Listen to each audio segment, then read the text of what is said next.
Welcome back, everyone, to another episode here of Rock Out with Your Crock Out. Today we will be making Dump and Go beef stew. So the first thing you're going to need is your big 6-quart slow cooker. So we'll go ahead and get this out of the way here so we can go through the ingredients. We'll try and get through these quickly. First, obviously need potatoes. Preferably you want yellow or red potatoes due to the lower starch content, but russets are just fine. Obviously I'm not going to use this whole bag. Probably use about 4 decent sized potatoes. Next, 2 medium onions. Doesn't matter, red, white, yellow, sweet.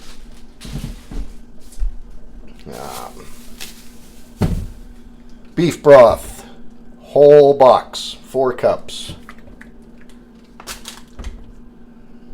Worcestershire sauce, tomato paste, garlic powder, salt, pepper,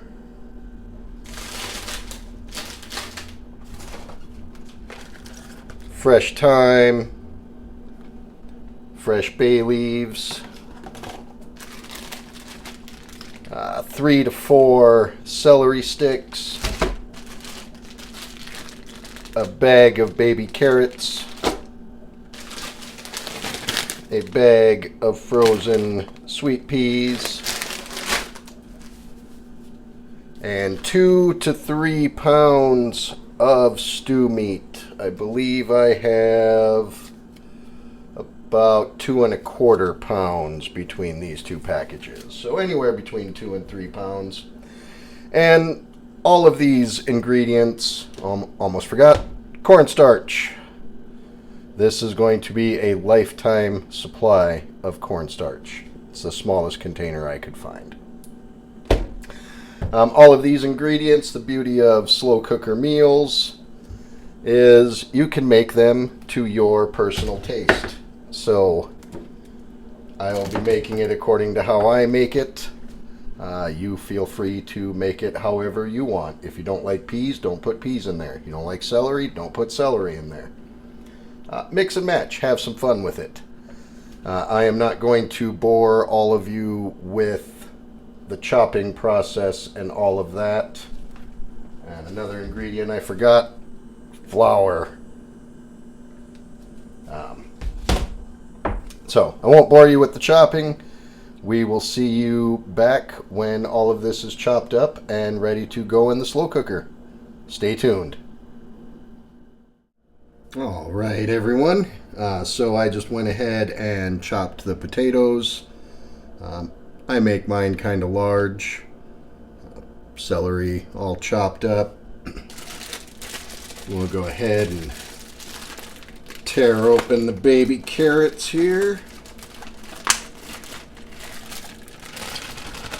Go ahead and pour those all in. Don't worry about any water in the bag. It's stew. You want moisture. Oh, we're going to go ahead and chuck that one. But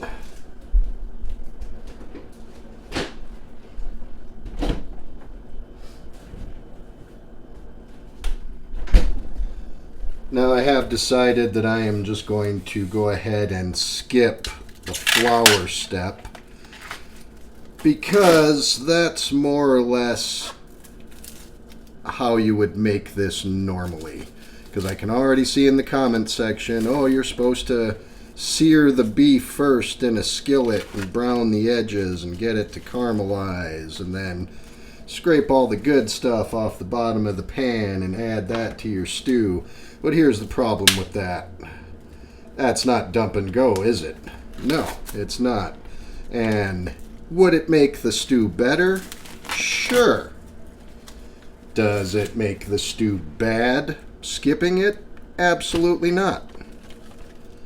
I'm going to go ahead and just dump that right in there.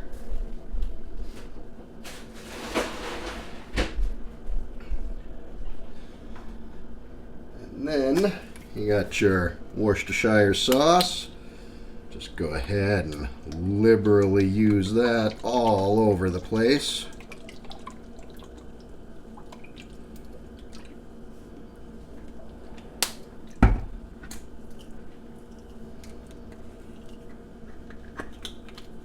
You got salt.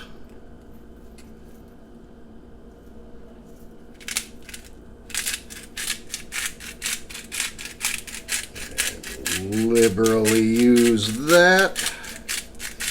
Again, this is all to your own personal taste. That's why I'm not giving any measurements. Some people have high blood pressure, so they can't have salt. So you'll have to figure that out on your own. And get some crushed black pepper in here. If you buy your pepper pre-ground, stop being cruel to your taste buds. Get a pepper grinder. It is so much better. And go ahead, and all of my spices are brand new. I got seals on every single one of them. I am going to use a teaspoon for the garlic powder.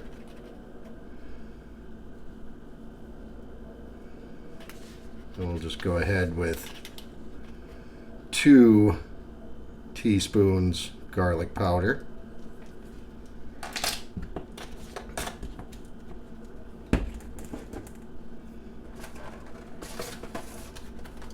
And we have our fresh thyme.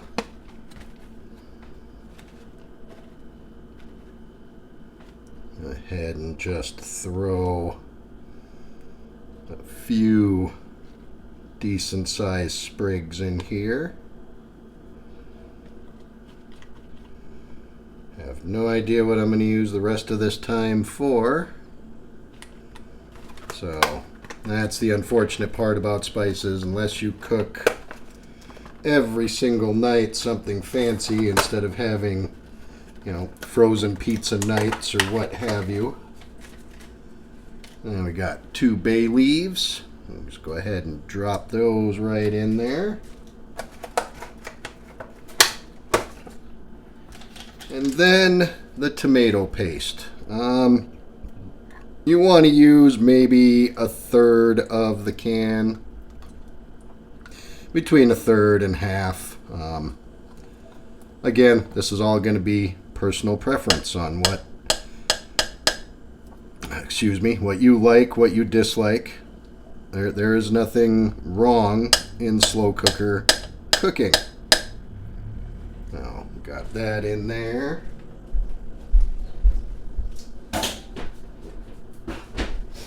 Wish I had one of those wired mic or wireless mics so I could actually talk as I walk over there to the trash can. Or maybe I could just get smart and next time move the trash can over to where I'm standing and filming this.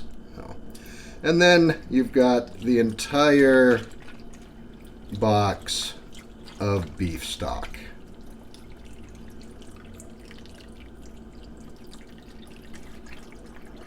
And you just want to pour that all in there.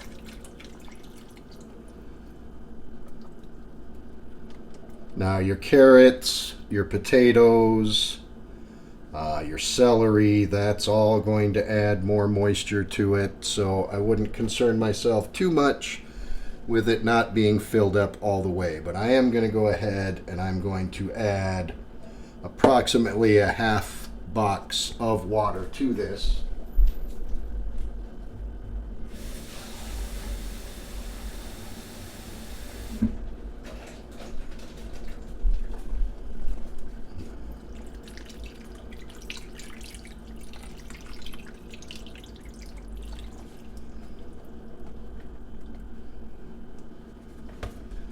Right.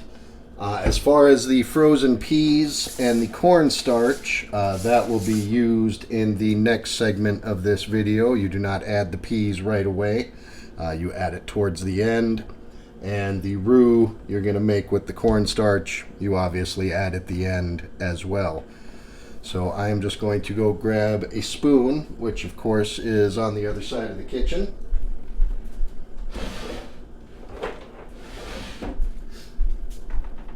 And we are just going to try and break up all this meat, get it down into the liquid a little bit.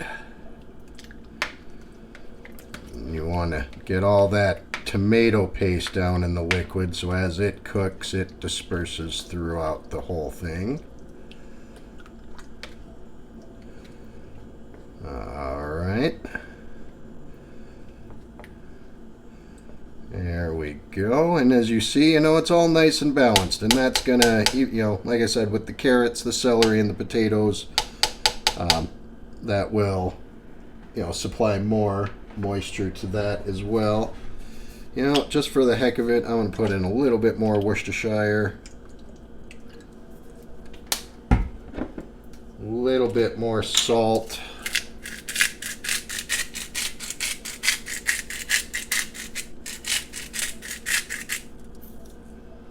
And let's just go ahead and add a little bit more black pepper.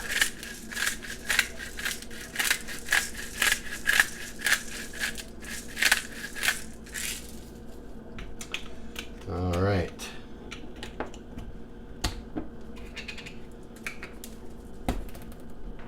Now, I completely forgot the onions. Crap. So, anyway.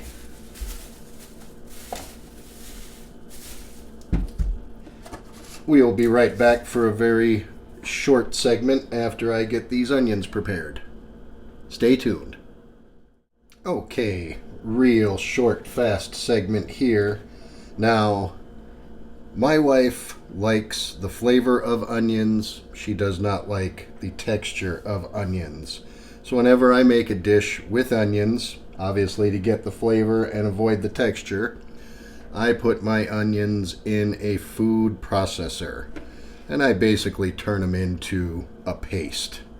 So you get the flavor of the onion, you do not get the texture of the onion doing it this way.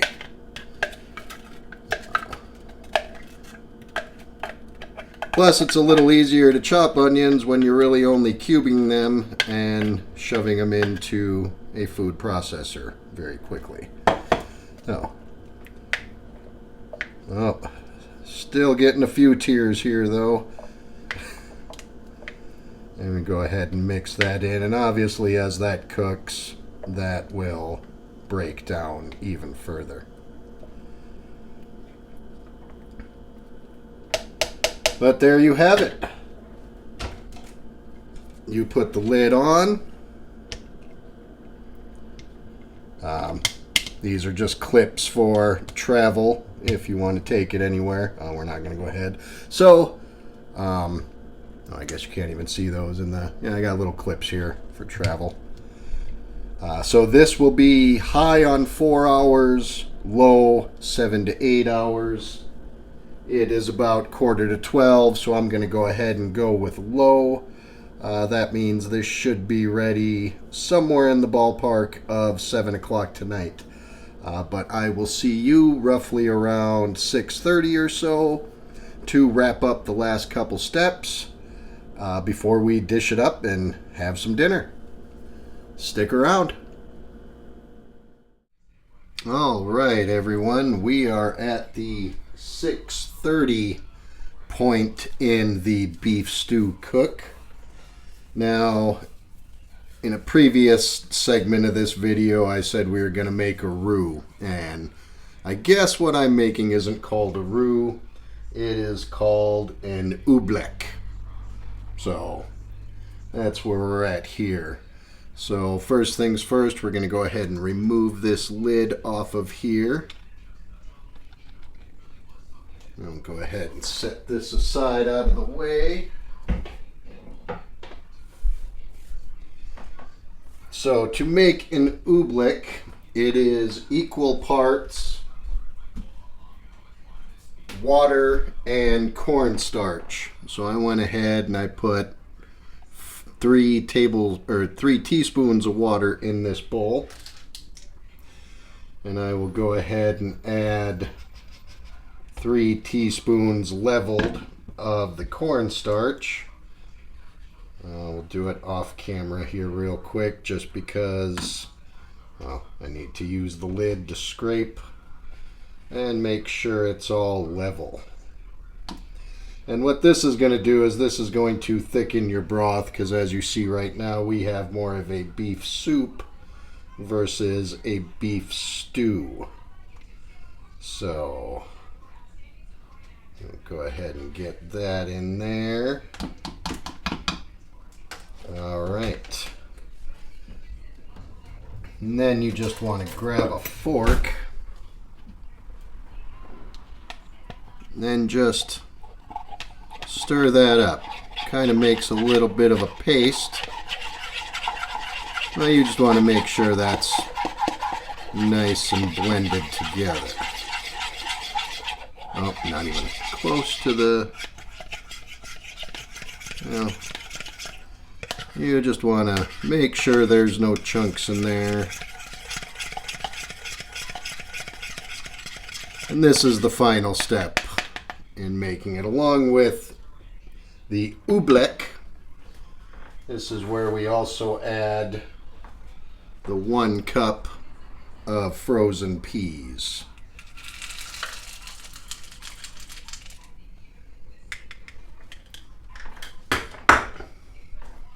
And then we go ahead and pour this in there.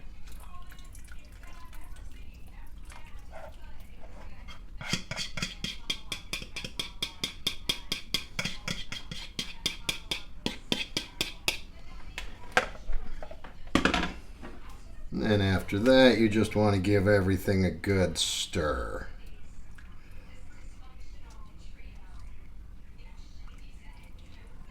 Now, some people might go, why are you pouring frozen peas into a hot crock pot? I don't know. That's what the recipe said to do. So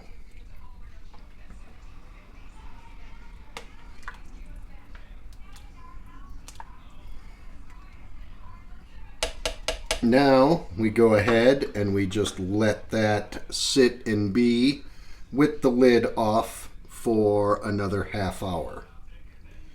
And at that point, we'll go ahead and dish ourselves up a bowl, and it'll be dinner time. So stick around, 30 minutes from the end of the video. For me, not you, because we're going to cut right to it. But that's it.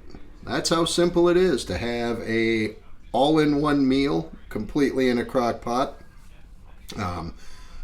A little bit more complicated than last week's video, but that's just a dessert. This is an entire meal. So stick around for the finish. Thanks for watching. All right, everyone, let's wrap this up and get to eating. The oobleck or whatever cornstarch mixture didn't thicken this up too much, but it is thicker than what it was. Oh well, I'm sure it'll still be delicious. Go ahead. Obviously, this is easiest done with a ladle.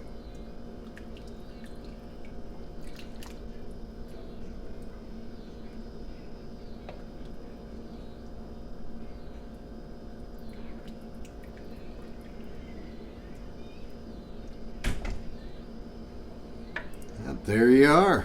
You could pair this up with some type of bread of your choice, or just run with what you got here. If your broth is as thin as this, you might even consider breaking up some crackers in there.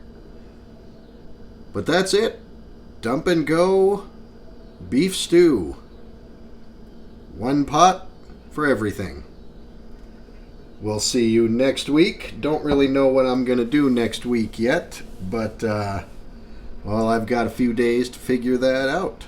So like, share, subscribe, tell a friend, and and get out your slow cookers. See you next week.